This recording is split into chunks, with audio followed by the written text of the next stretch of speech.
कृष्णाय गोविन्दाय नमो नमः। ॐ नमः शिवाय शान्ताय कारणत्रयहेतवे निवेदयामि चात्मानं त्वं गति परमेश्वर। सर्वमङ्गलमाङ्गल्ये शिवे सर्वार्थसाधिके शरण्ये त्र्यम्बके गौरी नारायणि नमोस्तुते। ॐ अखण्डमण्डलाकारं व्याप्तं येन चराचरं तत्पदं दर्शितं येन तस्मै श्रीगुरवे नमः। गीताप्रेमी भक्तजन एवं शक्ति स्वरूपिणी मातृमंडली, आज हमारे खूबी सौभाग्य जे आमरा त्रिदंडी स्वामी भक्ति कमल वैष्णव महाराज যিনি শ্রী চৈতন্য গৌড়ীয় মঠ থেকে এসেছেন, জগন্নাথ বাড়ি থেকে, ইনি আপনাদের খুবই সুপরিচিত এবং আমাদের এই মদনমোহন মন্দিরে তিনি অনেকবারই এসেছেন বিভিন্ন অনুষ্ঠানে। প্রণব মহারাজ, অবধেশ মহারাজ এরা তাকে এনাকে বিশেষভাবে নিমন্ত্রণ করেন এবং যখনই আমরা তাকে আমন্ত্রণ জানাই এখানে আসার জন্য, তিনি এক কথায় স্বীকার করে নেন। কেননা শ্রী চৈতন্য গৌড়ীয় মঠ যেমন সেখানকার তিনি রক্ষক, ঠিক সেই রকমভাবে এই রাধা মদন মোহন মন্দিরকেও তিনি অত্যন্ত ভালোবাসেন। এবং গত রবিবার আমি গিয়েছিলাম ঘুরতে ঘুরতে, কেন 2 মাস যাবৎ কোথাও ঘুরিনি তো। প্রথমেই গেলাম ওই সীমান্তে, আখাউড়া সীমান্তটা না, সেখানে গিয়েছিলাম, সেখানে অনেকক্ষণ ছিলাম। তারপর আমরা প্রাইভেট করে দেখেছিলাম কোথায় কোথায় যাব। জগন্নাথ বাড়ি তার মধ্যে একদম একটা দ্রষ্টব্য স্থল ছিল। সেই জগন্নাথ বাড়িতে গেলাম। সেদিন আবার রাধাষ্টমী, সকলেই বিরাট ব্যস্ত। আর আমি মন্দিরে বিগ্রহকে প্রণাম করে বেরিয়ে আসছি, সেই সময় দেখছি উনি হন্তদন্তই আসছেন। আর আমাকে দেখেই তিনি খুব আনন্দ প্রকাশ করলেন। তারপরে বললেন, আসুন আসুন আসুন, মানে বিরাট প্রার্থনা করে তিনি ওই অফিসে নিয়ে গেলেন, তার ঘরে নিয়ে গেলেন এবং অনেকক্ষণ যাবৎ তার সাথে কথা বললাম। বেশিক্ষণ কথা বলার সময় হয়নি, কেননা তিনি খুব ব্যস্ত। রাধাষ্টমী খুব ভালোভাবে জাঁকজমক সহকারে সেখানে রাধাষ্টমী, রাধারানীর যে আবির্ভাব তিথি উৎসব সুন্দরভাবে সেখানে পালিত হয়। কিন্তু ওটা সময় তো দুপুরে মধ্যাহ্নে ছিল, ততখানি আমার সময় হয়নি থাকার। কিন্তু উনি আমাকে এতই স্নেহ করেন যে আমার কাছে মনে হচ্ছিল যেন আমি আমার নিজের আশ্রমে এসে উপস্থিত হয়েছি। তো তিনি এসে যেখানে বই টই থাকে সেখানে নিয়ে গেলেন। দেখি অনেক বই, অনেক গ্রন্থ রয়েছে। আমি বললাম, মহারাজ এগুলো কি? বলে এইগুলি হচ্ছে শ্রীমদ্ ভাগবতম। বলে এটা কটা খণ্ডে আছে? না 12টা খণ্ডে আছে। আমি বলি, যদি আমার পছন্দ হয় তাহলে আমি একটা সেট নেব। তখন তিনি কৃপা করে আমাকে একটা খণ্ড দিয়ে দিলেন, ওনার নিজের ব্যবহার করা খণ্ডটি। সেইটা আমি এসে কয়েকদিন যাবৎ পড়লাম এবং খুবই অভিভূত হয়ে গিয়েছি। ওই ভাগবতের যে প্রত্যেকটা শ্লোকের যে সংস্কৃতে অনুবাদ আছে, আবার বাংলায় অনুবাদ আছে, আবার বিশ্বনাথ চক্রবর্তী কর্তৃক টিকা আছে, এবং তার প্রাঞ্জল অনুবাদ, মূল শ্লোকের যে অনুবাদটা যিনি করেছেন তিনি খুব পণ্ডিত লোক এবং তার ভাষা জ্ঞান খুবই বেশি। আর ঠিক সেরকমভাবে বিশ্বনাথ চক্রবর্তী মহারাজের যে অনুবাদটা যিনি করেছেন সেটাও হয়তো একই ব্যক্তি করেছেন, আমি অতটা লক্ষ্য করিনি, তো সেটাও খুব আমার ভালো লেগেছে। তা আমি সেই সেটটি মানে শ্রীমদ্ ভাগবতের সেট আমার অনেক আছে, সেখানে শ্রীধর স্বামীর টিকা আছে বা অন্যান্য টিকাও আছে, বৈষ্ণব তর্ষিণী একটা বাংলাতে তাৎপর্য সহিত আছে। তো যাই হোক, উনি আমাকে একটা গ্রন্থ দিলেন এবং আমি তার কাছে আবেদন জানাবো যে আমি পুরা সেটটাই নেব। আরও যদি কিছু বই তার কাছে গিয়ে যদি ভালো লাগে তাহলে সেগুলো আমি ধীরে ধীরে সংগ্রহ করব, কেননা আমার যেখানে ভালো জিনিস পাই সেটা আমি সংগ্রহ করে থাকি, তা সেটা আমি সংগ্রহ করে করব। যাই হোক, তো ওনাকে যখন বললাম যে আপনি একদিন আসুন, বলে যাবো তো কবে যাব, বলে ডায়েরিটা দেখে নি। ডায়েরি দেখে তিনি 3 তারিখ খালি দেখলেন, 3 তারিখে তিনি আসার জন্য তৈরি হয়ে গেলেন এবং আমিও তার নামটা ওই লিস্টে রেখে দিলাম যে 3 তারিখে উনি আসবেন। তো আমাদের খুবই সৌভাগ্য যে একজন ভক্তি কমল, তার এমনি নাম পুরো নাম ত্রিদণ্ডী স্বামী ভক্তি কমল বৈষ্ণব মহারাজ। তো ভক্তিরূপ যে কমল সেটা আমাদের কাছে আজ প্রস্ফুটিত হয়েছে, বিকশিত হয়েছে, তার সুগন্ধ আমরা আজকে গ্রহণ করব। তাকে আমি অনুরোধ করেছি অন্তত কিছুক্ষণ যাবৎ আপনি এই ভক্তদের যারা এখানে আগ্রহ সহকারে আপনার জন্যে অপেক্ষা করছে তাদের আপনি আশীর্বচন দেবেন। আর উনি বলেছেন যে আপনার প্রবচনটা আমি শুনব। এই কারণে আমি প্রথমেই গীতা মায়ের কথা কিছু বলছি, তারপরে বেশি সময়টা দেব তার জন্য, কেননা তার মুখ থেকে আমরা আজ শ্রবণ করব। আমি কিছুক্ষণ নামে মাত্র বলবো, তারপর তার মুখ থেকে আমরা শ্রীমুখ থেকে আমরা আশীর্বচন শুনব। এবং তার যে প্রাঞ্জল ভাষা, এখানে অনেকবার তিনি বক্তব্য রেখেছেন, আমরা সকলেই আনন্দিত। এবং গুরুদেব থাকাকালীনও তিনি এসেছেন, তাই না? কাজে অনেক দিনের সম্পর্ক আমাদের। মাঝখানে তিনি একবার এখান থেকে অন্য জায়গায় চলে গেলেন, কিন্তু আগরতলাবাসী যত ভক্ত তাদের নিতান্ত আহ্বানে তিনি আবার এই আগরতলা শহরে ফিরে এসেছেন। যাই হোক, আমাদের খুবই সৌভাগ্য যে আমরা সর্বদাই এখানে আসলেই আমরা মনে করি যে আমাদের একজন অত্যন্ত আন্তরিক ব্যক্তিত্ব আমাদের সাথে রয়েছেন, যিনি আমাদের সর্বদাই আমাদের পথ দেখিয়ে চলবেন এবং সর্বদাই আমাদের সাথে তিনি থাকবেন। এটা আমরা সর্বদাই মনে রাখি। ভগবত ভক্তজন, প্রথমে আমি ওই গীতা মায়ের কথা কিছুক্ষণ বলছি, তারপরে ওনাকে অনুরোধ করব যে তিনি যেন তার অমৃতময় বাণী সকলকে পান করান। আমরা প্রথমে শ্রীমদ্ ভগবদ গীতার 5টি শ্লোক সময়তভাবে পাঠ করব। 6ষ্ঠ অধ্যায় চলছিল। 6ষ্ঠ অধ্যায়ের আমরা ওই কতদূর পড়েছিলাম? 25 পর্যন্ত পড়েছিলাম। এটা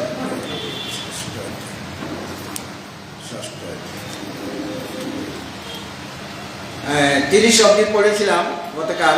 আজকে 31 থেকে 5টা শ্লোক সময়তভাবে পাঠ করব। ওম নমো ভগবতে বাসুদেবায়।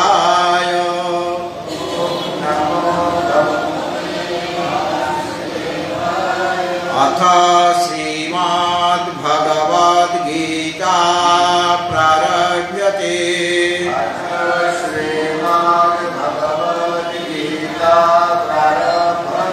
ষষ্ঠোऽধ্যায়ः ध्यानयोगः। श्रीभगवानुवाच। 31 হয়। सर्वभूतस्थितं यो मां भजत्येकात्मस्थितः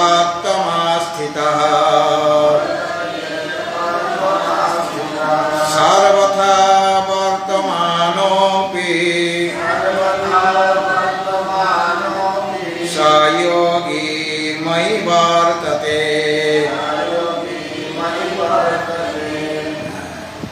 आत्मौपम्येन सर्वत्र समां पश्यति योऽर्जुन सुखं वा यदि वा दुःखं स योगी परमो मतः। अर्जुन उवाच योऽयं योगस्त्वया प्रोक्तः सम्येन मधुसूदन एतस्याहं न पश्यामि चञ्चलत्वा स्थितिं स्थिराम् चञ्चलं हि मनः कृष्ण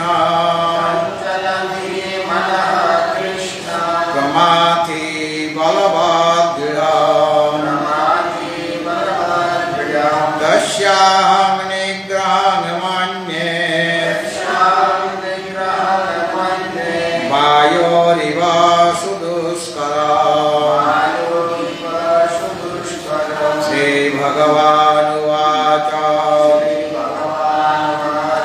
असंशयं महाबाहो मनो दुर्निग्रहं चला अभ्यासेन तु कौन्तेय वैराग्येन च गृह्यते। अभ्यासेन तु कौन्तेय वैराग्येन च गृह्यते।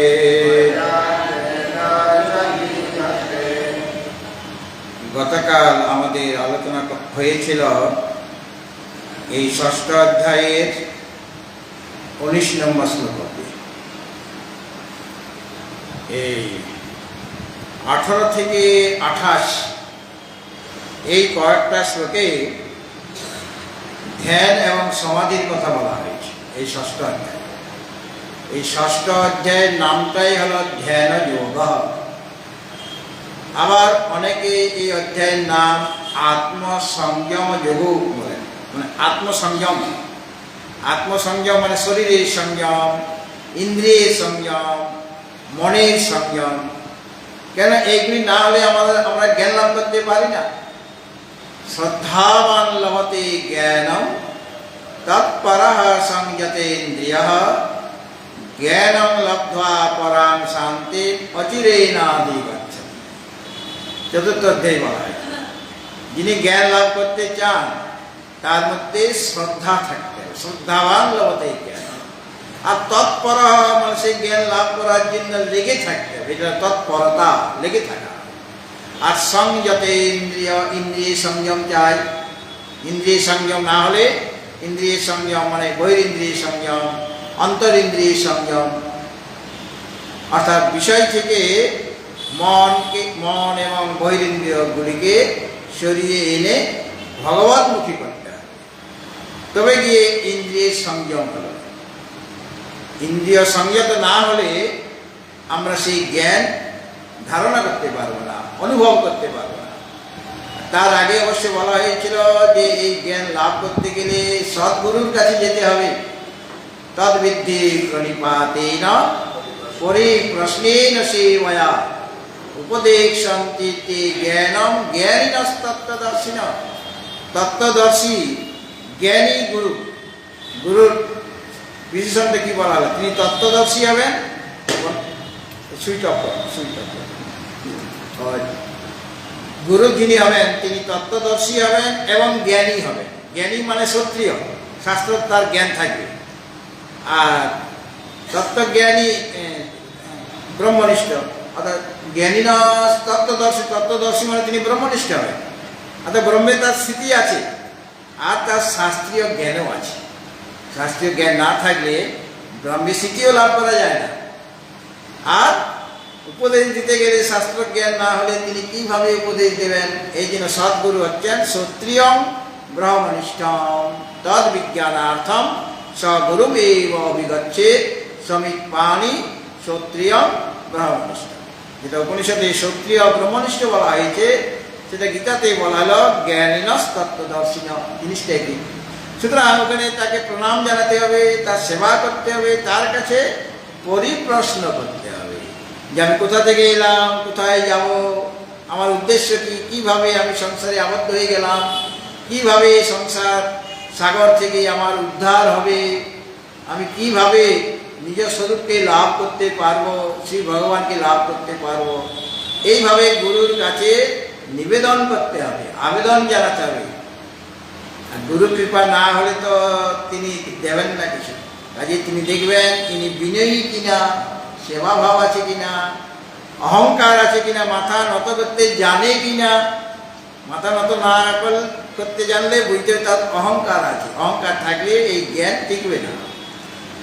আর বৈষয়িক কথা জিজ্ঞাসা করবে নাকি ভগবত কথা জিজ্ঞাসা করবে?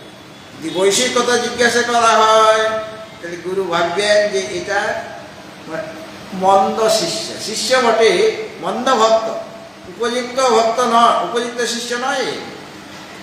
আর যদি আধ্যাত্মিক প্রশ্ন করে ভগবানের স্বরূপ কি, তাকে কিভাবে লাভ করবো, তার প্রতি ভক্তি আমার বাড়বে কেমন করে, কিভাবে আমি জ্ঞান লাভ, ভগবত বিষয়ক জ্ঞান লাভ আমি করব কেমন করে, এই ধরনের প্রশ্ন হলে তখন গুরুদেব গদগদ চিত্ত হয়ে যান।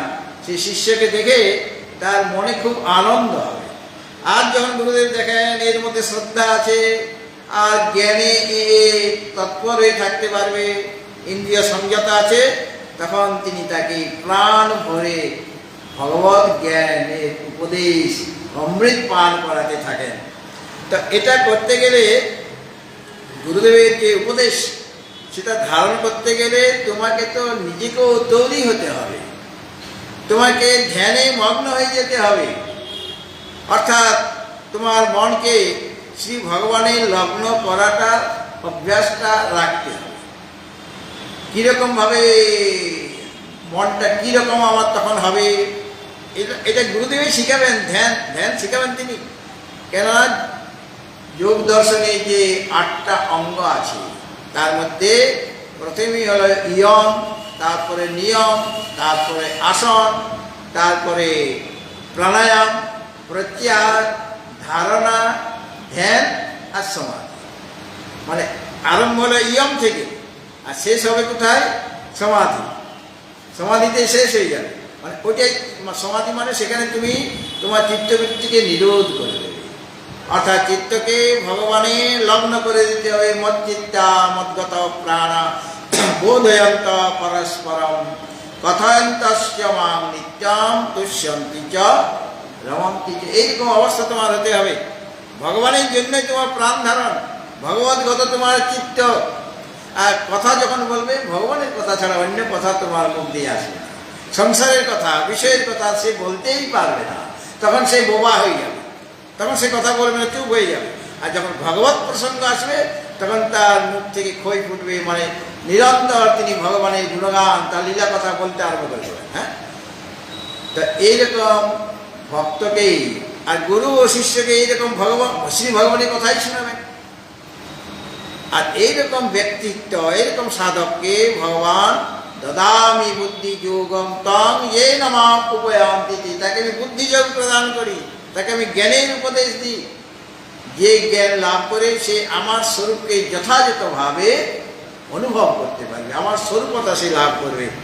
তো এখানে প্রদীপের একটি দৃষ্টান্ত দেওয়া হয়েছিল গীতাতে, যথা দীপ নিবাতস্থ নেঙ্গতে সোপমা স্মৃতা যোগিনো যত চিত্তস্য যুঞ্জত যোগ মাত্মা। অর্থাৎ বায়ু শূন্য স্থানে, মানে যেখানে বায়ুটা জোরে চলছে না, বায়ু আছে ধীরে ধীরে বইছে। যেমন মন্দিরের ভিতরে যদি পাখা না চলে, তখন প্রদীপের শিখাটা কম্পিত হয় কি, এদিক সেদিক মানে কম্পিত হয়ে যায় কি, বাম দিকে ডান দিকে বা সামনের দিকে পেছনের দিকে এমন এইভাবে চলাফেরা করে কি শিখাটা? করে না। কেন?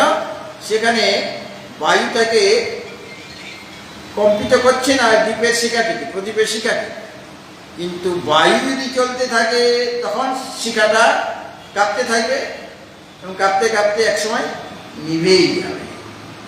যেমনভাবে যেখানে মৃদুমন্দ বাতাস বইছে, নিবাতস্থ মানে বায়ুশূন্য স্থান, তো বায়ুশূন্য স্থানে কোনো প্রদীপ জ্বলতে পারবে না, শিখাটা এমনিতেই নিভে যাবে। কেন? অক্সিজেন পাবে কোথায়?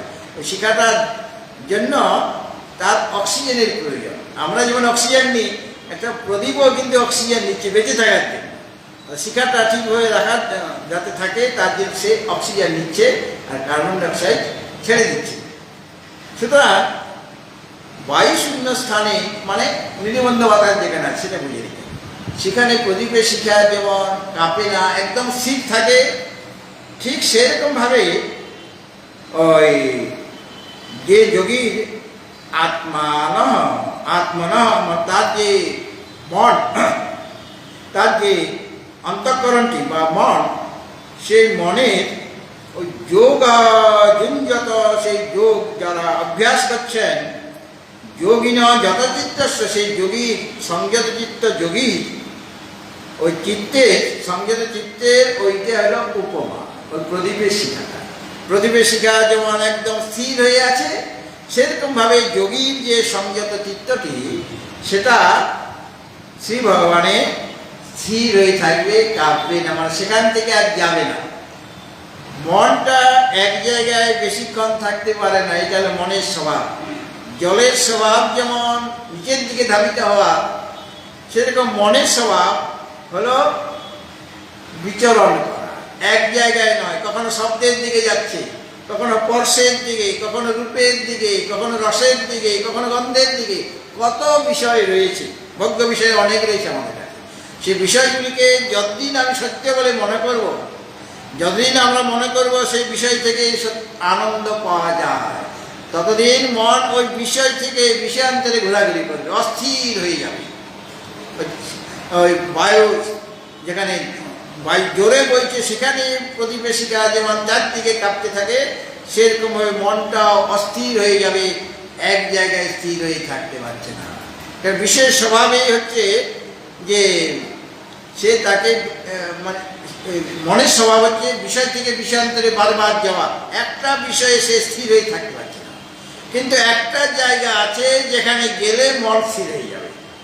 মনকে একটা জায়গায়, এমন একটা জায়গা আছে, যোগীগণ সেটা জেনেছেন, ভক্তগণ জেনেছেন, জ্ঞানীগণ জেনেছেন, যে মনকে এমন একটা জায়গায় রাখতে হবে যেখানে গেলে সে স্থির হয়ে যাবে, চঞ্চলতা থাকবে না, একদম শান্ত হয়ে যাবে মন। সেটার জায়গাটা কোথায়?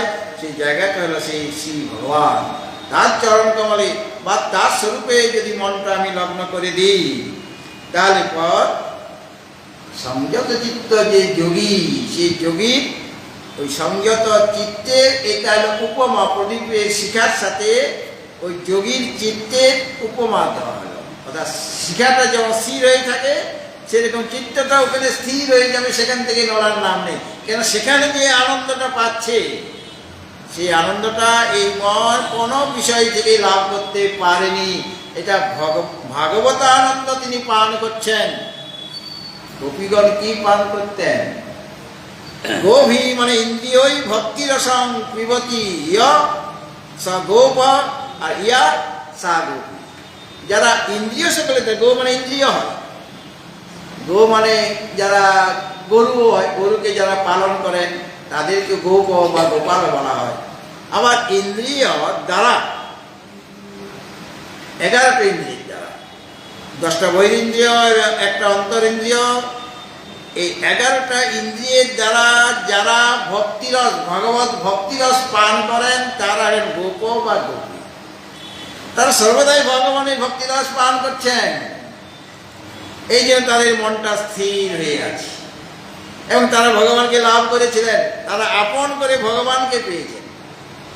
ভগবান তাদের সাথে খেলা করেছে, তাদের ঘরে গিয়ে ভগবান মাখন, মিছরি, দুগ্ধ, দহি এইসব তিনি খাচ্ছেন সেখানে গিয়ে। যদি আপনার নিজে থেকে না দেয় তাহলে চুরি করে খাবে, আর চুরি করে খাওয়াটা তার স্বভাব। তুমি যদি দিতে না চাও তাহলে চুরি করে খাও, ভগবানের স্বভাব হলো চুরি করা। কেন? ভগবান গীতাতে বলেছেন আমার দুটো জিনিস চাই, ময়ৈব মন আদর্শ ময়ী বুদ্ধি নিবেশয় নিবশিষ্যসি ময়ৈব অত ঊর্ধ্বং ন সংশয়। তোমাদের কাছ থেকে দুইটা জিনিস আমি চাইছি, মন আর বুদ্ধি। ওটা আমিই দিয়েছি, ভগবানের কৃপাতেই আমরা মন আর বুদ্ধি পেয়েছি। এই শরীর ইত্যাদি সবই তারই দেওয়া, ভগবানের দেওয়া এই শরীর। এই শরীরের মধ্যে যে মন আর বুদ্ধি আছে সেটাও আমারই দেওয়া, কিন্তু আমার দেওয়া জিনিস আমাকে দিতে হবে। ময়ৈব মন আদর্শ ময়ী বুদ্ধি নিবেশয় নিবশিষ্যসি ময়ৈব অত ঊর্ধ্বং ন সংশয়। তিনি অর্জুনকে বলছেন, মানে অর্জুনকে লক্ষ্য করে সমস্ত সাধক সমাজকে বলছেন যে তুমি আমাকে মনটা দাও আর তোমার বুদ্ধিটাও আমাকে দাও। বলে মনটা কি করে দেব তোমাকে? বলে তোমার মনের দ্বারা আমার চিন্তন করো, সর্বদাই ভগবত চিন্তন করো। এটা মনটি ভগবানকে দিয়ে দেওয়া। আর বুদ্ধিটা কি করে দেব? বুদ্ধির কাজ হলো নিশ্চয় করা। তুমি বুদ্ধির দ্বারা নিশ্চয় করো যে ভগবানই হচ্ছেন শ্রেষ্ঠ তত্ত্ব, তিনি আমার পরম অয়ন, পরম আশ্রয় তিনি ছাড়া আমার আর কোনো আশ্রয় নেই। এটা তুমি ভাবো, বুদ্ধির দ্বারা এটা চিন্তা করো, বুদ্ধির দ্বারা এটা স্থির করো যে শ্রী ভগবানই হচ্ছে আমাদের কাছে পরম আশ্রয়। তিনি নারায়ণ। নারায়ণ মানে নর এব নার, নারায়ণ শব্দ নার যে অয়ন, তো নার শব্দের অর্থ কি? নর এব নার। নরকে সাথে প্রত্যয় করে নার শব্দ হয়েছে। নার মানব জীব, আর জীবের নারায়ণ অয়নম, সমস্ত জীবের যিনি একমাত্র আশ্রয় তিনিই হলেন নারায়ণ। আমাদের আশ্রয়কে স্বয়ং ভগবান নারায়ণ, স্বয়ং ভগবান বিষ্ণু হলেন আমাদের আশ্রয়স্থল।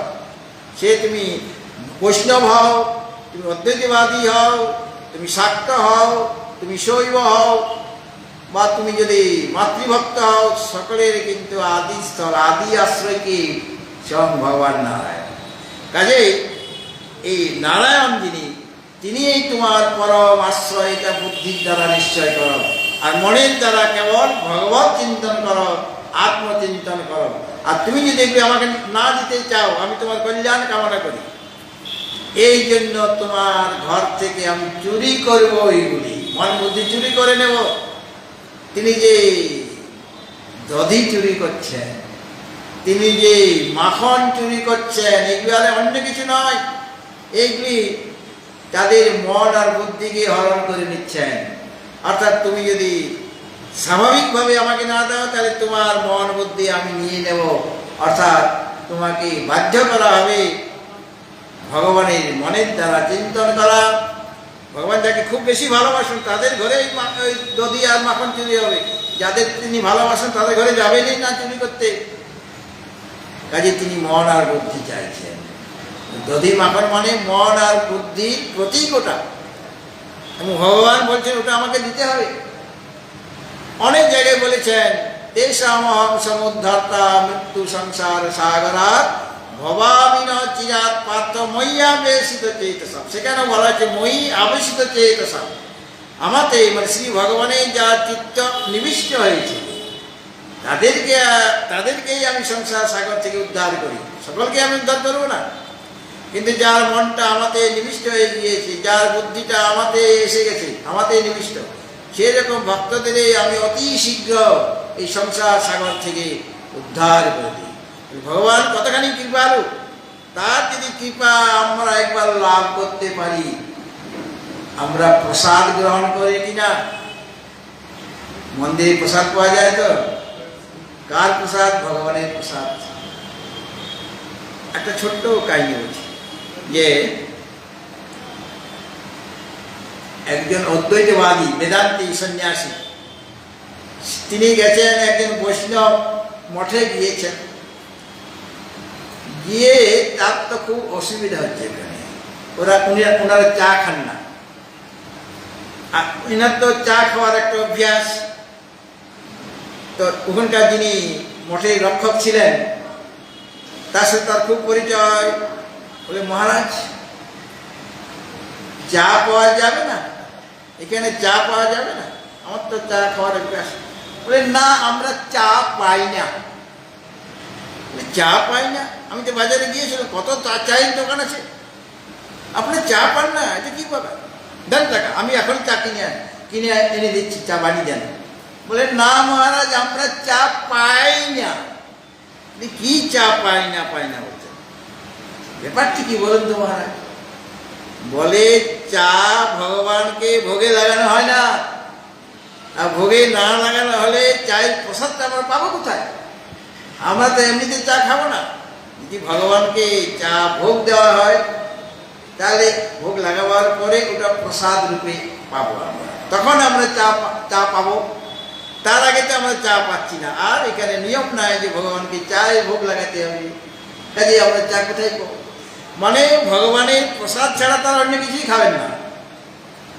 একজনের ওই চায়ের খুব নেশা, ওই তুলসী পাতা তার পকেটে থাকে, চা কিনলো, তার মধ্যে তুলসী পাতা দিল, জপ করলেন ভগবানের, প্রসাদ করলো, ভগবানের ভোগ লাগালো, প্রসাদ হলো, তবে গিয়ে চাটা খাবে, তার আগে চাই খাবে। তিনি বৈষ্ণব সমাজে। তার মানে কি?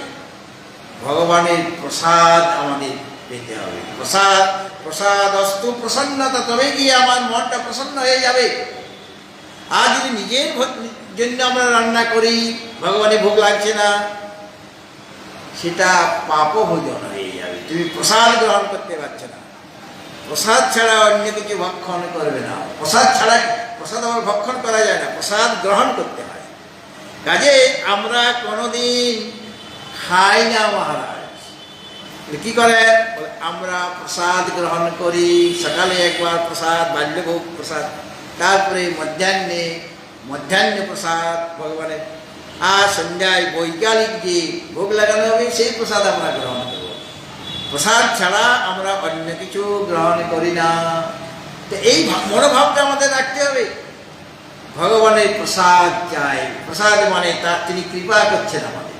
প্রসাদ শব্দের অর্থই হলো তিনি কৃপা করবেন। তমেব শরণং গচ্ছ সর্বভাবেন ভারত তৎপ্রসাদাৎ পরাং শান্তিং স্থানং প্রাপ্স্যসি শাশ্বতম।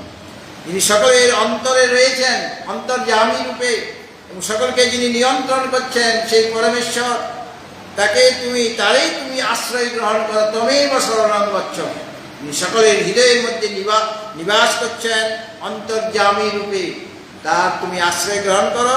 এবং তমেব শরণং গচ্ছ সর্বভাবেন ভারত, সর্বতভাবে তার আশ্রয় গ্রহণ করো।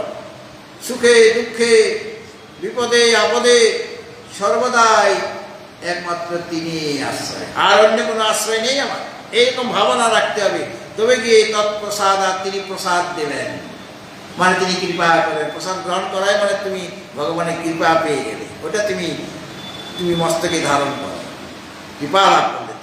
তৎপ্রসাদাৎ পরাং শান্তি, পরাশান্তি লাভ হবে, যে শান্তির মধ্যে কোনো প্রকার অশান্তি নেই।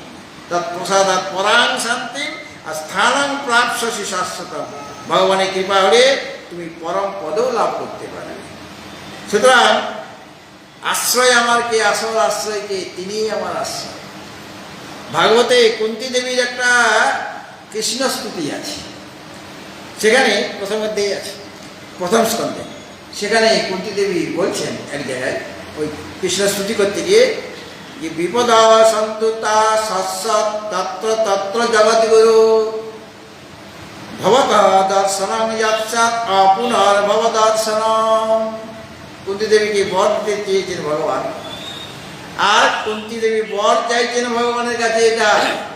তিনি বলছেন, হে জগৎগুরু, বিপদ সন্তু ন সৎসৎ তত্র তত্র জগৎগুরু, হে জগৎগুরু, সেখানে সেখানে আমার যেন বিপদ হোক, মানে আমি যেন বিপদ পাই, ক্ষণে ক্ষণে যেন আমার সামনে বিপদ এসে উপস্থিত হয়। বিপদ কেউ চাই নাকি ভগবানের কাছ থেকে? তুমি চাইছে কেন? চাইবার কারণ আছে।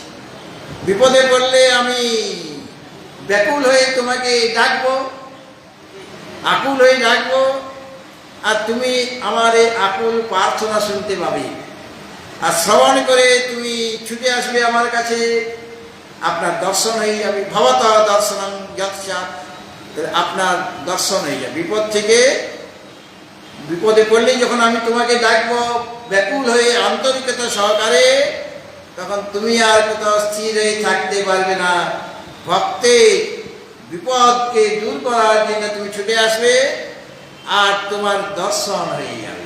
আর ভবত দর্শনং যৎসাৎ অপুনর্ভব দর্শন, তোমার দর্শন হলে, ভগবত দর্শন হলে আর জন্ম হবে না, মানে মুক্তি লাভ হবে। আচ্ছা, বিপদের মাধ্যমে কুন্তী দেবী কি চাইছেন? সবচেয়ে শ্রেষ্ঠ জিনিসটি মুক্তি চাইছেন।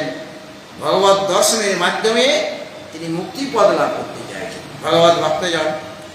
এরপরে যিনি আমাদের সামনে এতক্ষণ ধরে বিরাজিত হয়ে আছেন এবং খুব কৃপা করে আমাদের উপর, আপনাদের উপর, সকলের উপর কৃপা করে এসেছেন, তার মুখ থেকে এখন আমরা ওই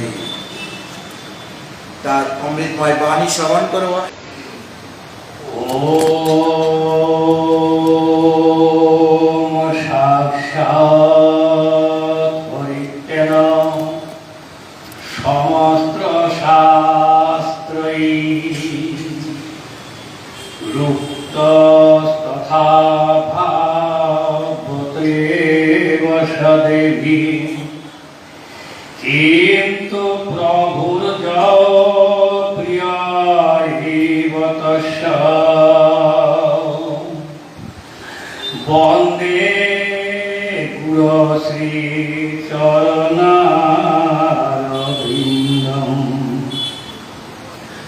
বাঞ্ছাকল্পতরুভ্যশ্চ কৃপা সিন্ধুভ্যৈব চ পতিতানাং পাবনেভ্যো বৈষ্ণবেভ্যো নমো নমঃ। আমি সর্বাগ্রে পরম আরাধ্যতম পতিত পাবন ভগবানের অভিন্ন প্রকার বিগ্রহ, ভগবত জ্ঞান প্রদাতা, ভগবত সেবায় অধিকার প্রদানকারী, পরম করুণাময় গুরুদেবের শ্রীচরণ কমলে প্রণত হয়ে তিনি অহৈতুকী কৃপা আশীর্বাদ প্রার্থনা করছি। পূজনীয় তিরুন্দি স্বামী শ্রীমৎ ভক্তিবল্লভ তীর্থ গোস্বামী মহারাজের রাতুল চরণে প্রণত হয়ে তিনি অহৈতুকী কৃপা প্রার্থনা করছি। মাননীয় সম্মানীয় বিদগ্ধ মহাজ্ঞানী শ্রীমৎ স্বামী রামেশ্বরপুরী মহারাজজি, তার অনুগ্রহে কৃপায় এখানে মদন মন্দিরে আগর সৌভাগ্য লাভ করছি। নিজের পাপ প্রণত হয়ে কৃপা প্রার্থনা করছি। বৈষ্ণব কৃপা দাহে, সাধু কৃপা দাহে সর্বসিদ্ধি। সাধু সন্ত মহাত্মা বৈষ্ণবগণ ভক্তগণ তারা পরোপকারী, দেশপ্রেমিক, সমাজপ্রেমিক, সমাজের কল্যাণের জন্য, জগৎ নিত্য কল্যাণের জন্য ভজন করে, তপস্যার আরাধনা করে, সকলের মঙ্গল বিধান। এখানে চাতুর্মাস ব্রত উপলক্ষ করে প্রতি বছরের ন্যায় আনন্দ মুখরিত ভাগবত তথা শ্রীমৎ ভগবত গীতা প্রবচন, সেই মাঙ্গলিক ভক্তি অনুষ্ঠান চলছে। আজ আমার এখানে আসার সৌভাগ্য হলো, মহাস্ত্রী মুখের থেকে গীতা অমৃতবাণী শ্রবণ করার সৌভাগ্য লাভ করছি। গীতা কি বস্তু? তাই বলছেন গীতা সুবিতা কর্তব্য কিমন্বয়ী শাস্ত্র বিস্তরয়ী যা স্বয়ং পদ্মনাভস্য মুখ পদ্ম বিনিসৃতা। ভগবান পরমেশ্বর শ্রীকৃষ্ণের মুখনিষ্ঠ অমৃত বাণী গীতা। গীতা কে প্রকাশ করেন নাই, রচনা করেন নাই, স্বয়ং ভগবান গোলকের হরি নন্দন শ্রীকৃষ্ণ। তিনি তার ভক্তবর্গ সেখানে গীতা উপদেশ করেছেন। জগৎজীবের নিত্য মঙ্গলের জন্য মহাভারতের 25 অধ্যায় থেকে 42 পর্যন্ত সেই বিশ্বরূপী শান্তি পর্বতে সেখানে ভগবান উপদেশ করেছেন সেই গীতার বাণী। মানে অমৃত ভগবান কি বস্তু? ভগবান নিত্য সত্য অখণ্ডিত পরিপূর্ণ জ্ঞানময় আনন্দময় অমৃত তুল্য। অমৃত হলেন ভগবান, তার মুখস্থ বাণী অমৃত। গীতা বাণী মানে অমৃত বাণী। অমৃত আস্বাদন করে অমরত্ব হওয়া যায়, অমর ধামে পৌঁছা যায়। শ্রীমদ্ ভগবত গীতা প্রবচন শ্রবণ করে আমাদের গতি কোথায় হবে? অমর ধামে, যেখানে মৃত্যু নেই। এই যে একটা মৃত্যু ধাম, এই সংসারে এর দেহাগত সব মৃত্যু মানে কি? দেহের পরিবর্তন, দেহ ছেড়ে দেওয়া। কিন্তু আমি কে? আমি আত্মা, অনু আত্মা, ভগবান পরমাত্মা পরেশ্বর। অর্থাৎ পরিপূর্ণ আনন্দ, জীবন আনন্দ। মানুষ হচ্ছেন আনন্দের কণা। আমরা সকলেই আনন্দ চাই, আনন্দ ব্রহ্ম। সেই কাল আমরা ব্রহ্মের সেবক। মানুষকে অমৃত পুত্রা, অমৃতের সন্তান, অমৃত উদ্ভব। আমাদের জগতে কে আমাদের সৃষ্টি করেন নাই, আমি নিজে সৃষ্টি হই নাই। আমাকে সৃষ্টি করেছেন আমার প্রভু সেই গোবিন্দ ভজি আমি, সেই প্রভু, সেই পতি, সেই আরাধ্য দেবতা, প্রাণের দেবতা, প্রাণ গোবিন্দ। তিনি যথা সর্বেশ্বর। গীতা শাস্ত্র আমরা স্তব করি, তমেব মাতা চ পিতা তমেব, তমেব বন্ধুস্ব সখা তমেব, তমেব বিদ্যা দ্রবিণং তমেব, তমেব সর্বং মম দেব দেব। হে প্রভু, হে গোবিন্দ, হে কৃষ্ণ, হে গোলকেশ্বর, হে নারায়ণ, হে বিষ্ণু, যথা সর্বেশ্বর ভগবান সর্ব ঐশ্বর্যের অধিকর্তা। তিনি বৈকুণ্ঠেশ্বর, বৈকুণ্ঠপতি, বৈকুণ্ঠনাথ, সর্বৈশ্বর্যের অধিকর্তা, মূল মালিক, সরাট মূল। সেই বৈকুণ্ঠনাথ, বৈকুণ্ঠেশ্বর তিনি গোলপতি, গোলকেশ্বর ভগবান শ্রীকৃষ্ণ মদন মোহন এখানে বিরাজিত হয়েছেন। মদন মোহন, মদ মানে কাম, মদনকে মোহন করেছেন সেই কৃষ্ণ। যে কামকে সমাজ থেকে জগৎ মোহন করে যেই নিম্নগত প্রদান করায়, চিত্ত চঞ্চল করায়, চিত্ত বিচলিত হয়ে যায়, সেই কাম থেকে সেই মদনকে ভগবান শ্রীকৃষ্ণের রূপেতে সেই মোহিত হয়ে গেছেন মদন মোহন। যাকে যে মদন রূপ শ্যাম সুন্দর মদন মোহন, সেই মদন মোহনকে তিনি স্বয়ং ভগবান শ্রীকৃষ্ণ গোবিন্দ পরনাম, সর্বৈশ্বর্য পূর্ণ যার গোলক নিত্য ধাম, গোলকের হরি। হরি তিনি সকলের পাপ হরণ করেন, জগৎজীবের অমঙ্গল দূর করেন, সর্বাকর্ষক আকর্ষণ করে আনন্দ প্রদান করেন। গীতাতেই ভগবানকে শ্রীকৃষ্ণের মধ্যে বলেছিলেন, প্রভু তুমি তো স্রষ্টা, সবকিছু বিশ্ব স্রষ্টা, বিশ্বপালক, বিশ্বেশ্বর, অনন্তপুর বিশ্বের মালিক, অধিকর্তা। তোমার ইচ্ছাতে সবকিছু পরিচালিত। তবে ইচ্ছা মতো ব্রহ্মা করেন সৃজন। কার ইচ্ছাতে সৃষ্টি করছেন ব্রহ্মা? সেই ভগবত ইচ্ছাতে ব্রহ্মা সৃষ্টি করছেন। তবে ইচ্ছা মতো ব্রহ্মা করেন সৃজন, তবে ইচ্ছা মতো বিষ্ণু করেন পালন, তবে ইচ্ছা মতো শিব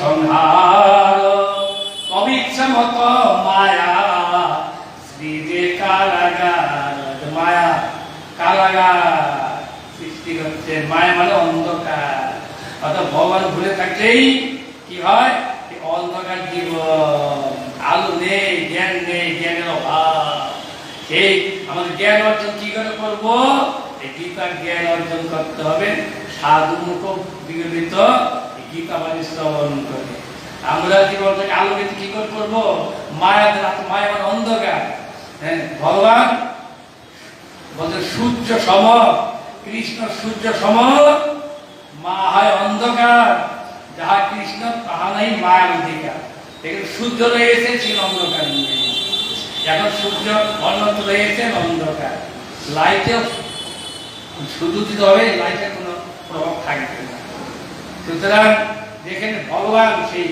তিনি পরমানন্দ স্বরূপ চৌত্রিক ব্রহ্ম সেখানে অন্ধকার নেই মায়া নেই মায়া আমরা কি করি মায়া আমাদের পড়ে আছি আমরা বুঝতে পারছি না আমার কি করে মঙ্গল হবে কিসে ভালো হয় প্রভু না বুঝিনু তাই হেন মমবতী আমাদের অবস্থা কেন আমরা বুঝে নেশা মদ্যপায়ী বুঝতে পারে মদ খাওয়া নিষিদ্ধ শাস্ত্র গঠিত এর কলিস্থান কলহ আনয়ন করে বিবাদ ঝগড়ান করে হ্যাঁ মনে স্থিরতা থাকে না চঞ্চলতা আনয়ন করে সুতরাং এই নিষিদ্ধ সে মদ খাবে না মদ আবার তো নেশাইছেন আবার সেটা চলে যায় বুঝতে চায় না মায়া এই প্রকার মায়া বলতে যে বলতে তাহা নয় তাকে ধারণা করার নাম মায়া যে অবস্তুকে বস্তু জ্ঞান আর বস্তু অবস্তু জ্ঞান অনেক কথা রয়েছে এখানে সেখানে অর্জুন বলছেন প্রভু তুমি তো সব সৃষ্টি করেছ তোমার ভজন করে না কেন তোমার সন্তান হয়ে সন্তান পিতা মাতার সেবা করবে আমরা সকলে সনাতনী ধর্মাবলম্বী পৃথিবীর মধ্যে সর্বশ্রেষ্ঠ ধর্ম সনাতন ধর্ম নিত্য ধর্ম আদি ধর্ম তাই গীতা ভাগবত ধর্ম আমার সনাতনী ঐতিহ্য বেদ বেদান্ত গীতা ভাগবত এই আমাদের সংবিধান সুতরাং সকলে তোমার ভজন করে না কেন তুমি তো পিতা সকলের মাতা সকলের আদি তুমি তোমার ভজন করে না কেন ভগবান শ্রীকৃষ্ণ বলছেন হে অর্জুন যদি আমি সৃষ্টি করেছি আমার ভজন সকলে করবে না বিচিত্র মানুষ বিচিত্র জগৎ বিচিত্র মানুষের রুচি বিচিত্র সংসার কে তোমার ভজন করবে আমার তোমার ভজন করবে না কেন করবে না আমার সেই বলছেন গীতাতে বলছেন আমার ভজন সকলে করবে না নমান দুষ্কৃতি নমুরা প্রবদন্তে নরাধমা যাদের সুকৃতির অভাব সাধু সঙ্গের অভাব তারা আমার ভজন করবে না আমার পূজন করবে আমার স্মরণ করবে না আমার উপদেশ গ্রহণ করবে না নমান দুষ্কৃতি আমি সৃষ্টি করেছি আমি মানুষ সৃষ্টি করেছি যত জীব যত প্রাণী আমি তো সৃষ্টি করেছি কিন্তু সকলে আমার ভজন করবে না কেন তাদের সুকৃতির অভাব সাধু সঙ্গের অভাব সৎসঙ্গের অভাব সৎ চিন্তা নয় চিত্তের মধ্যে বিপরীত অন্য মানুষ অন্নাভিলাষ আমার চিন্তা নমান দুষ্কৃতি মনুষ্য শরীর মানুষের মতো আকার শরীরটা কিন্তু ভিতরে আসল বৃত্তি হিংসা বৃত্তি রয়েছে মানুষই মানুষের মতো শরীর কিন্তু এই আমার ভজন করবে না অমানুষ মানুষ কাকে বলছে মান আছে ঘুষ আছে জ্ঞান আছে বুদ্ধি আছে পিতা সেবা পরায়ণ এবং ভক্তিযুক্ত এবং শাস্ত্রকে মান্যতা দেন সাধুকে মান্য দেন সেই মানুষ নরাধমা অধম নর শরীর অধম অধম অধম নিকৃষ্ট সে মানুষ নয় শরীরটা মানুষের মতো আকার কিন্তু আসরিক বৃত্তি হিরণ্যকশিপ প্রহ্লাদ পিতা ছিল সে কে প্রহ্লাদ তো ভক্ত তার পিতা ছিল অসুর মানুষ তো রাজা অসুর সম্রাট কিন্তু অসুর সম্রাট মানুষের কিন্তু ভিতরে আসল হিংসা বৃত্তি, আমি মূল। অসুরের বৃত্তি কেমন? বিপর্যয় বুদ্ধি। বিষ্ণু ভক্ত ভবে দৈব, অসুরস্ত বিপর্যয়। ভক্ত যারা স্নিগ্ধ সব রয়েছে তারা বিষ্ণু ভক্ত, ভগৎ ভক্ত, ঠাকুর ভক্ত, ভগবান সেবক, সেবিকা, দাস, দাসী বৃত্ত। তাদের অহংকার থাকে না, তারা অহংকার থাকে না। অহংকার তারা কি হয়? পতন হয়ে যেতে হয়। অহংকার গদ পছন্দ করেন ভগবান। যাই হোক, নরাধমা সব মানুষের ভগৎ ভজন করবে না, কেন? তাদের অন্যরকম চিন্তা, তাদের সৎসঙ্গ অভাব।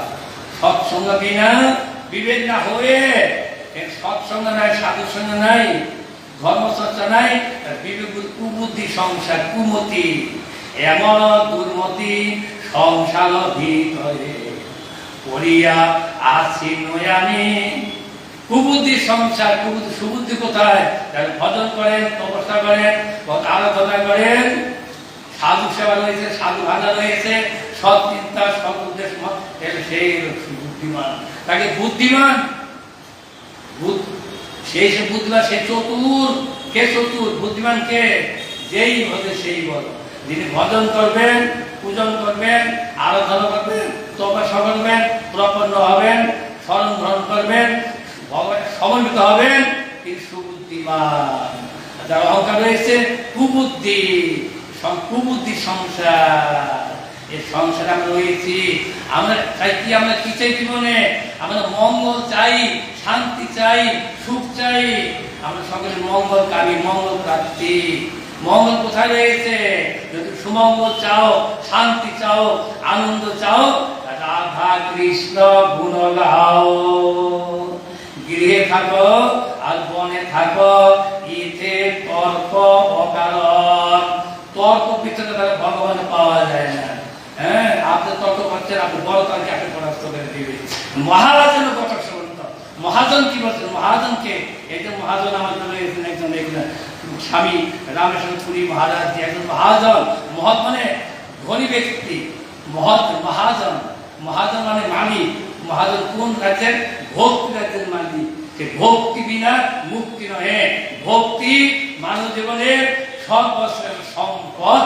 যার ভক্তি আছে, ভগবত প্রীতি আছে, প্রীতি শ্রদ্ধা রয়েছে, শ্রদ্ধাবান জন হয় বৈকুণ্ঠের অধিকারী।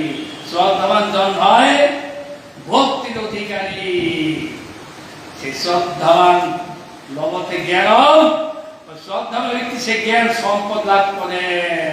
আনন্দ সম্পদ, শ্রেষ্ঠ সম্পদ, মানব জীবনের সর্বশ্রেষ্ঠ সম্পদ গুরু বৈষ্ণব ভগবানের পাদ ভক্তি, প্রীতি, ভালোবাসা।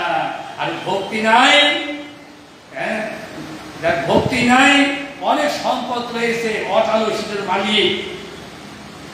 বলছেন রাজা হইলেও অমঙ্গল। অনেক রাজ ঐশ্বর্য রয়েছে, অটাল ঐশ্বর্য মালিক, কিন্তু তার অমঙ্গল, অশান্তি, শান্তি নাই। শান্তি পেতে হলে ভগবান তমেব শরণং গচ্ছ সর্বভাবেন ভারতঃ তৎপ্রসাদাৎ পরাং শান্তি সারং প্রাপ্ত শাশ্বতং। পরম শান্তি, নিত্য শান্তি। সেই শান্তি লাভ করা যায় ভগবানের পাতে স্মরণ গ্রহণ করা যায়। স্মরণ লইয়া ভজে তাই কৃষ্ণ আহিতে যে, আর সব মরে অকারণ। শরণাগতকে ভগবান সৎভাবে রক্ষা করে, পালন করে। ভগবান শ্রীকৃষ্ণ গীতাতে বলছেন, আমার ভক্তের পতন নাই। অভক্তের পতন ক্ষণে, মানে ভক্তের পতন নাই কোনো কালে। অভক্ত যারা ভগবানকে ভালোবাসেন, ভজন করেন না, তাদের যে কোনো পতন হয়ে যায়, কিন্তু ভক্তের পতন নাই কোনো কালে। ভগবান শ্রীকৃষ্ণ গীতাতে বলছেন, নমে ভক্ত প্রদর্শন করতেও প্রতি জানি নমে ভক্ত প্রদর্শন। সুতরাং আমার ভক্তের কোনো পতন নাই, আমি রক্ষা করে সর্বভাবে। তার যথেষ্ট প্রমাণ রয়েছে। ভক্ত ভগবান প্রাণ ভরে ডাকে, ভগবান, হে প্রভু আমি তোমার, তুমি তো আমার, ঠিক আছে অপর ধনে ভক্ত, আমি তো তোমার, আমি তোমার থেকে এসেছি। আর আমার জগতে কে আছে? আমারও বলিতে প্রভু আর কিছু নাই, তুমি আমার মাত্র পিতা বন্ধু ভাই,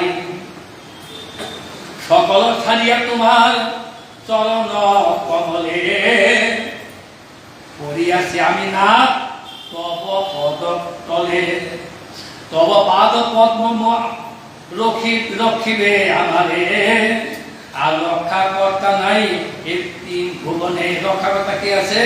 কে কাকে রক্ষা করতে পারে?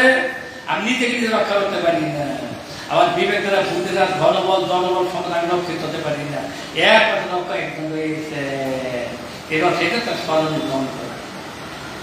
এখানে অর্জুন বলছেন, প্রভু তোমার সন্তান তোমার ভজন করি না সকলে। ভগবান বললেন, যাদের শক্তির অভাব সাধু সাধক আমার ভজন করবে না। থেকে তোমার ভজন করবে? তোমার ভজন কে করবে?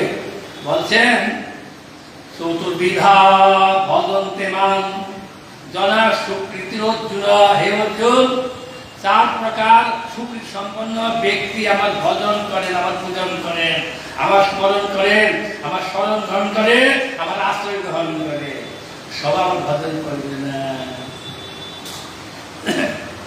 4 প্রকার সুকৃতি পূর্ব জন্মেতে একটা জন্ম নয়, আমার কত জন্ম হয়ে গেছে, কত জন্ম লাভ করেছি। 84 লক্ষ জন্ম শাস্ত্রে বলেছেন, জলদা নবলা খানি ইত্যাদি করে 84 লক্ষ জন্ম অতিক্রম করার পরে আমরা বহু ভাগ্য বলে মনুষ্য পেয়েছি। মনুষ্য দেহটা কেন?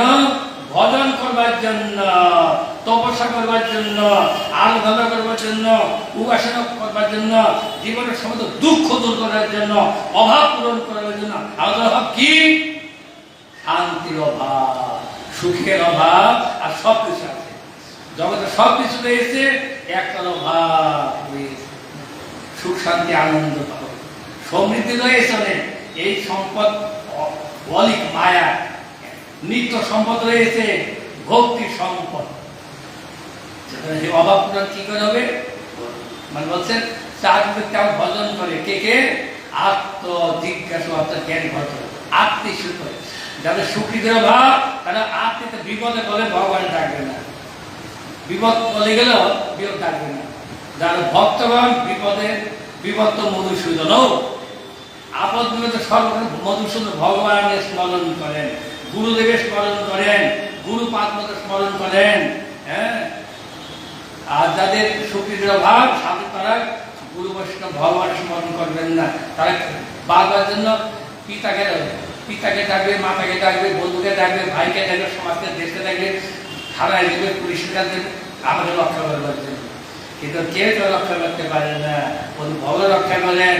দ্রৌপদী বিপদগামী ভগবান ডেকেছিলেন, বস্ত্র হরণ হলো। হ্যাঁ, সেই যখন দুঃশাসন বস্ত্র হরণ করছিলেন, বস্ত্র আকর্ষণ করছিলেন, পঞ্চস্বামী আশেপাশে তারা মাথা নিচু করে বসে আছে।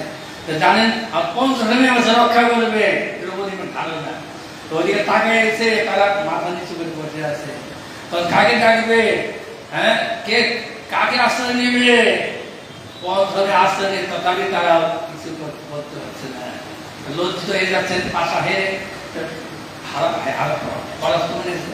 তখন কি করবে? ভগবান ডেকেছেন, হে বিপদ ভঞ্জন মধুসূদন, তুমি কোথায়? বিপদ কারণ মধুসূদন, হে বিপদ ভঞ্জন মধুসূদন। এক হাতে ডেকেছে, সম্পূর্ণ সারেন্ডার ভালো নাই, সবটা সমর্পিত করেন নাই। আমি এক হাতে বস্ত্র ধরে রাখছি, লজ্জা জীবন করবো, আর হাতে ভগবান ডাকছেন। ভগবান নিকট, ভগবান কোথায় আছেন? সর্বত্র ভগবান আছেন। কোথায় ভগবান নেই? সকল ভক্তের, সকল জীবের, সকল মানুষের, সকল প্রাণীর ভিতরের অন্তরঙ্গ রয়েছে। কোথায় নেই? হাওয়াটা আছে, ইয়ারটা সব পৃথিবীতে আছে, হাওয়া ছাড়া মানুষ বাঁচতে পারবে? ইয়ারটা ছাড়া। তবে ভগবান কোথায় নাই? বিশ্বং ব্যক্তং ইতি বিষ্ণু, সমস্ত বিশ্বেতে ভগবান পরিপূর্ণ রয়েছেন। কৃষ্ণের সর্বত্র করে ঝলমল দেখিতে পায়, যার আখি নির্মল। ভগবান সর্বত্র কোথায় সপ্তমে আছেন, যার আখি নির্মল ভক্তি দ্বারাই ভগবান দর্শন হয়। ব্রহ্মাস্তব করেছেন ভক্তি নয়তি ভক্তি দর্শনতি ভক্তি বসে পুরুষাহা ভক্তি ঘোষী, ভক্তি দ্বারাই ভগবান সন্তুষ্ট হন, তুষ্টি ভক্তের প্রসন্নতা লাভ করেন। হ্যাঁ, আর ভক্তকে অভয় দান করেন, আনন্দ প্রদান করেন। ভক্তি, ভক্তি এমন একটা বস্তু, সুতরাং সেই ভক্তি মানব জীবনের একটা সম্পদ। সেটা কি করে লাভ হবে? এখানে বলছেন যে এখানে বলছেন যে তারপরে ব্যক্তি মধ্যে এই প্রকার যার সুখ থাকে আমার ভজন করে, বিপদে পড়লেও ভগবান ডাকবে না, কিন্তু যারা সুখীতে তারা ভগবান ডাকবে, ভগবান রক্ষা করেন। আর যারা ভগবান ডাকে না তারা রক্ষিত হতে পারে না, যেমন বলে তাদের নিম্ন অধবচনের তামসা নিম্ন চলে যেতে হয়। হ্যাঁ, সেটা ভগবান সকল রক্ষা করছেন। যারা ভগবান স্মরণে বধে তারই কৃষ্ণাহিতে দে, আর সব মরে অকারণ, দুঃখের কারণ ভগবত বিস্মৃতি, ঈশ্বর বিস্মৃতি। ভগবানকে ভুলে থাকাই দুঃখের মূল কারণ। কোন প্রকারেই ভগবান ভুলতে হবে না। মনুষ্য জন্ম পেয়েছি, এই জীবন আর নাও পেতে পারি। দুর্লভ মানব জন্ম লোভিয়া সংসারে, কৃষ্ণ না ভোজন দুঃখ কহিব কাহারে। দুঃখ কেন? কৃষ্ণ ভজন করছি না, হরি ভজন করছি না, নারায়ণ ভজন করছি না, বিষ্ণু উপাসনা করছি না, ব্রহ্মের উপাসনা করছি না, দুঃখ। ব্রহ্মের আলোচনা করছি না, ব্রহ্মের চিন্তা করছি না, ব্রহ্মের ধ্যান করছি না, জগতের ধ্যান করছি, বিষয় ধ্যান করছি। কোন ধ্যান করতে হবে? কার ধ্যান করতে হবে? প্রভুর ধ্যান করতে হবে। ধ্যান চক্ষু মুদ্রিত থাকলে ধ্যান হয় না। সেগুলো একটা কাহিনী রয়ে গেছে। ধ্যান করো, এক গুরুদেব বলছেন তার শিষ্যকে ধ্যান করবে, চক্ষু মুদ্রিত ধ্যান করছে। হ্যাঁ, সে মহিলা, ভদ্র মহিলা, সে গুরু পালন করেছে, চক্ষু মুদ্রিত ধ্যান করছে। তার প্রতিদেব অভিষেক যাবে, সেদিন নাম নাই করেন নাই, ধ্যান করতে বলছেন গুরুদেব ধ্যান করি, চক্ষু মুদ্রিত ধ্যান করছে, মন্ত্র জপ করছে। এখন তার প্রতিদেব অভিষেক যাবে, কি রান্না করেন, আজকে আমি কি খেয়ে যাবো, ভোজন করবো। অভিষেক আমি ধ্যান করছি। পতি পত্নীর সম্বন্ধ, হ্যাঁ, পত্নী ধর্ম, পতি দেবতার সেবা করা, পতি গুরুতুল্য, হ্যাঁ, পতি দেবতা, পত্নীর আমার সনাতন কৃষ্টি। পত্নী পতি সেবা করবেন, পতি সুরবি। কোন পতি? যে পতি ভক্ত ধার্মিক, অধার্মিক পতি নয়। যে পতি ভক্তি রয়েছে, শ্রদ্ধা রয়েছে, ভব বিশ্বাস রয়েছে, ধর্ম সেবা করেন, সেই পতি সেবা করলে মঙ্গল হবে। আর যে পতি দেবতা, দেবতার চিন্তা করেন না, নোংরা চিন্তা করেন, সে পতি নাই। কিন্তু সে পতি নয়, সেই পতিকে পরিত্যাগ করা। সেই পতি নয়, সেই স্বামী নয়, সেই স্বজন নয়, সেই বান্ধব নয়, সেই মাতা নয়। ভরত মহারাজ তার মাতাকে পরিত্যাগ করেছিলেন, ইত্যাদি রয়ে গেছে। প্রহ্লাদ তার পিতাকে পরিত্যাগ করে দিয়েছিলেন, বাধা দিয়েছিলেন, হরিভজনে বাধা দিয়েছিলেন, ভজন সাধনে বাধা দেন, তাই স্বজনাকে দস্যু। ভজন সাধনে বাধা প্রদান করেন স্বজন, কিন্তু দস্যু বৃত্তি করছে, আমাকে সেই মোহনদের মায়াতে রেখে দিচ্ছে, উত্তর দিচ্ছে না, আমাকে সহযোগিতা করছে না। ভজন সাধনে, হরিভজনে সহায়তা করছে না। হরিভজনে সব দুঃখ যাবে, মন পাবে বিশ্রাম, মনের বিশ্রাম, মনের শান্তি, মনের তৃপ্তি, আত্মতৃপ্তি। আত্মা বিমূল হয়ে যান হরিভজন করে, হরিনাম করে, ব্রহ্ম চিন্তা করে, ব্রহ্মের ধ্যান করে। যে বাধা যারা করছেন তারা প্রকৃত পক্ষে তারা বন্ধু নয়। বন্ধুকে সেই সে পরম বন্ধু, সেই পিতা মাতা শ্রীকৃষ্ণ চরণে যেই প্রেম ভক্তি দাতা। সকল জন্মে পিতা মাতা পিতামাতা পেয়েছি, কত পিতামাতা পরিত্যাগ করেছি, 84 লক্ষ জনে 84 লক্ষ টাকা পিতামাতা পেয়েছি, কিন্তু আমি কোনোদিন ভজন করার সুযোগ পাই নাই। সে আনন্দের অনুসন্ধান পাই নাই। আমাকে আনন্দের অনুসন্ধান দিচ্ছেন গুরুপাদ পদ্ম। গুরুদেবকে, সাধুকে, গুরুদেব তিনি ভগবানের প্রকাশ বিগ্রহ, গুরু কৃষ্ণ ভগবানের রূপ। ভগবান সেই ভগবান শ্রীহরি জীবের কৃপা করেন গুরু করেন। ভগবান শ্রীহরি গুরু, তিনি জীব সকলকে কৃপা করেন গুরু মূর্তি ধরে, সাধু মূর্তিতে এসে আমাদের কৃপা করেন। সেই জন্য সাধুকে ভগবানের নিত্য শুদ্ধ পার্শ্ব আপনজন, ভগবানের সেই আপনজন নিত্য পার্শ্ব শুদ্ধ ভক্ত সেই গুরুপাদ পদ্ম। সেই গুরুপাদ পদ্ম, সেই গুরু সাতটা সাধু, তারপরে কোনো চিত্রগত কোনো ময়লা ভেদন নেই, সাতটা সাধু সেই গুরুদেব। অত ভগবানই গুরু মূর্তিতে এসে আমার উপদেশ করেন। এই গুরুদেব উপদেশে মায়া পিশাচি অজ্ঞান অন্ধকার দুঃখ কষ্ট বলায় কৃষ্ণ ভক্তি পায়, তখন কৃষ্ণের নিকটে যায়। গুরু কৃপাই কেবলম, গুরু কৃপা বিনা নাহি ওই সাধন বল। গুরুদেব কৃপা ছাড়া সাধনে ভজনে মন লাগবে না। গুরু কৃপা, গুরু সেবা, গুরুদেবের সেবা করতে হবে। সেবা করতে আজ্ঞা পালন করা, গুরুদেব বলছেন গীতা মুখস্থ করা, কণ্ঠস্থ করা, জ্ঞান অর্জন করা, সেটাই অনমস্ত থাকবো, গুরু সেবা হবে না। এই শাস্ত্র অনুশীলন করো, সৎ চিন্তা করো, সৎভাবে পূজা করো, অর্চনা করো, ভগবানের চিন্তা করো, সেই গুরুদেব। গুরু নিজে ভজন করেন, অপরকে ভজন শিক্ষা দেন। সেগুলো সৎগুরু। সৎগুরু পাবে ভেদ পাতাবে জ্ঞান গুরুপদে ময়লাকে কয়লা করে জব আট করে প্রবেশ। আমাদের চিত্তটা ময়লা হয়ে গেছে, অন্ধকার, আলো নাই, অন্ধকার। কয়লাটাকে সাবান দিয়ে সাবদের পরিষ্কার হবে কি? ময়লা যাবে না। কয়লাকে যাবে না, ময়লা যাবে না। কয়লাটা ময়লা যাবে, তারপরে কি আগুনে দেওয়া যায়, কয়লাটাকে লাল হয়ে যাবে, সাইকেল পরিষ্কার হয়ে যাবে। এরকম চিত্র কয়লা হয়ে ময়লা লেগে গেছে, আমি দুর্বল কামের দ্বারা চিত্রা হয়ে গেছে। আমার চিত্র কি পরিষ্কার হবে? সাধু কৃপা, গুরু কৃপা লিখে বললাম। গুরু কৃপা বিনা কোনো নেই সাধন বল, গুরু কৃপা বিনা নাহি ওই সাধন বল। ভজমন ভজয় অনুসরণ শ্রী গুরু চরণ কমল ভজমন। হে চঞ্চল মন, ক্ষুবিত মন, দূষিত মন, কলুষিত মন, মনটা কার চিন্তা করবেন? আমাদের স্বামীজি বললেন মন কোথায়? কৃষ্ণ কর্মণ, কৃষ্ণ সেবায়। গুরু গোবিন্দের মনটা লাগাও, মন কৃষ্ণ কর্মণ করে। মনটা লাগাতে হবে। কি করে লাগাবো? যেন উপায়, যে কোনো উপায়ে ছলে বলে কৌশল লাগাবো। সেজন্য কোন কৌশল? এখানে আসা হয়েছে, এখানে এসেছি আমরা মন্ত্র লাগানোর জন্য। রাস্তা চাইলে মন্ত্র লাগবে না ভগবানের।